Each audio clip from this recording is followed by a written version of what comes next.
အောင်မြင်ချစ်တဲ့လို့ရေဆရာမပတ်မွင့်လေးနဲ့တစ်ကိုင်းလေးပုံမြင်လေးပြောပြမယ်နော်ပတ်မွင့်လေးကတစ်ကိုင်းလေးကိုပြောတယ်တဲ့ကျေးဇူးတင်ပါတယ်ဘာအတွက်လဲလို့တစ်ကိုင်းကမေးတဲ့ခါကျတော့ရှင့်ရဲ့အခိုင်မှာခဏနေခွင့်ပေးလို့ပါတဲ့အဲ့ဒီတော့တစ်ကိုင်းလေးကလည်းပြန်ပြောတယ်ငါလည်းမင်းကိုကျေးဇူးတင်ပါတယ်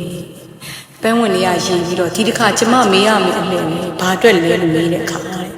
မင်းရှိနေတဲ့အချိန်ကငါအတွက်ပြည့်ပြည့်စုံစုံခံစားရတယ်လို့တစ်ကိုင်းလေးကပြန်ပြောတယ်မနဲ့ဆော့ဆော့ကျမသွားတော့မယ်တစ်ကိုင်းလေးလို့ပန်းဝင်လေးကနှုတ်ဆက်တော့တယ်ဒီတညတာကျမတို့လည်းအတူနေခွင့်ရနေသေးတာပဲပြောပြီးတော့ရင်နေလိုက်တယ်မင်းရဲ့ရင်ထဲကမှုနဲ့တော့လို့တစ်ကိုင်းလေးကပြောတော့သူမကပြုံးတယ်ကျမဘလောက်မှုကြီးရှင်တန်ခွင့်ရတည့်ရသေးပါပန်းပွင့်ဆိုတာသူ့ရဲ့အပင်မှာခဏပဲနေခွင့်ရတာရှင်တို့လိုအကြာကြီးနေခွင့်မရဘူးတဲ့ဒါပေမဲ့မင်းဘဝကိုအားကြတယ်လို့တစ်ကိုင်းလေးကိုပြောတော့ပန်းပွင့်လေးက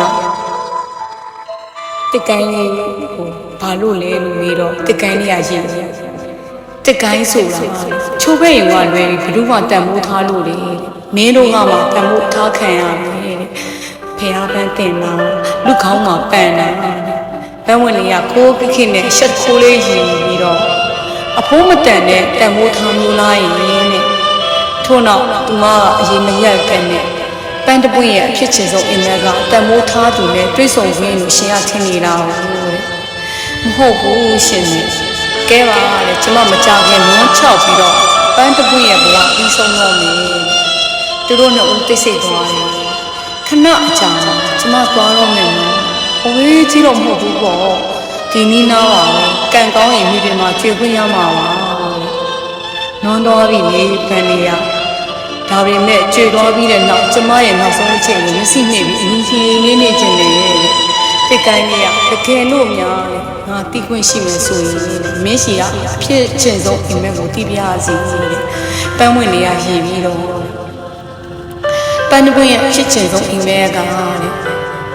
ထို့လို့ပြောနေတဲ့အချိန်မှာပဲအမွင့်လေးဟာရှေ့ကိုမိုင်းစင်းပြီးလေထဲမှာဖြည်းဖြည်းနဲ့လေုံစီးကြွချသွားရှောက်သွားတယ်။တိတ်ကန်းကမသွားနဲ့ဦးလို့အော်လေးတဲ့တိတ်ကန်းလေးကိုပန်းမွင့်လေးကပြုံးပြီးကြည့်ပြီးတော့မြေပြင်ကိုခုန်ဆင်းသွားပါတယ်။သူ့ရဲ့ရွှေရွယ်ချက်ကအိမ်မက်ကားလို့တပွင့်လုံးကျွေချင်အောင်မဟုတ်ဘူးလေ။ပွင့်ချက်ကလေးဖြစ်ကျွေပြီးအတီးအစစ်ဖြစ်တည်ကြံပြီးတော့ဒီမြေပြင်မှာအပင်ဖြစ်ရှင်သန်ခြင်းနဲ့အိမ်မက်ပါပုံမြင်လေးရတော့ဒါပါပဲကိုဆရာမပြောချင်တဲ့အဓိပ္ပာယ်လေးကတော့ချစ်တပည့်လူလောကမှာအနိစ္စသဘောတိုင်းပဲမတည်မြဲဘူးတွေ့လုံးကြုံလုံးမှာတယောက်နဲ့တယောက်တန်မိုးထားပြီးလူသားချင်းချင်းရိုင်းဖွင့်ကြပါလို့တိုက်တွန်း